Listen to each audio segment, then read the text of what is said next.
Welcome you to my channel அறிவோம் ஆன்மீக நாமம். இன்றைக்கி நான் வைகுண்ட ஏகாதசி பற்றி எனக்கு தெரிந்த சில குறிப்புகளை ரொம்ப எளிமையான முறையில் உங்கள் கூட நான் ஷேர் பண்ண போகிறேன். இந்த வைகுண்ட ஏகாதசி அப்படிங்கிறது பெரும்பாலான பெருமாள் விஷ்ணு கோயில்களில் கொண்டாடப்படுற ஒரு முக்கியமான திருவிழா.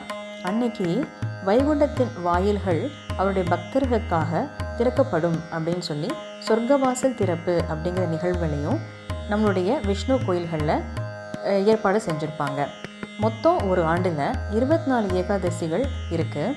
அதில் மார்கழி மாதம் வளர்பிறை ஏகாதசியை தான் நம்ம வைகுண்ட ஏகாதசி அப்படின்னு சொல்லி சொல்கிறோம்.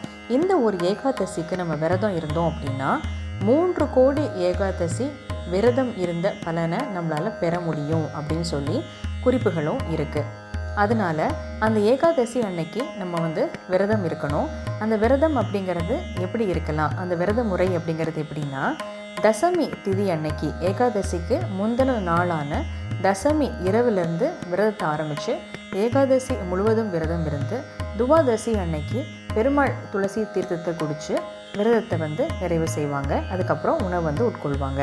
அந்த ஏகாதசி அன்னைக்கு பகவன் நாமம், அதே மாதிரி கோயில்களில் ஏற்பாடு செஞ்சுருக்கிற இந்த சொர்க்கவாசல் நிகழ்வு இதிலெல்லாம் நம்ம கலந்துக்கலாம். இந்த ஏகாதசி விரதத்துடைய எசன்ஸ் அப்படிங்கிறது என்ன அப்படின்னா, இந்த பிறப்பு இறப்பு அப்படிங்கிற சுழற்சியில் இருந்து நமக்கு விடுதலை பெற முடியும் அப்படிங்கிற ஒரு நம்பிக்கையும் அதில் இருக்குது. நமக்கு மோட்சம் கிடைக்கும். இந்த விரதம் ஏகாதசி விரதம் இருந்தோம் அப்படின்னா நமக்கு மோட்சம் கிடைக்கும் அப்படிங்கிற ஒரு நம்பிக்கையும் இருக்குது.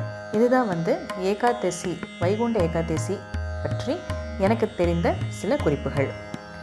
ஸ்ரீனிவாசா கோவிந்தா, ஸ்ரீ வெங்கடேஷா கோவிந்தா, பக்தவத்சலா கோவிந்தா, பாகவத பிரிய கோவிந்தா, கோவிந்தா ஹரி கோவிந்தா, கோகுலநந்தன கோவிந்தா, கோவிந்தா ஹரி கோவிந்தா, கோகுலநந்தன கோவிந்தா.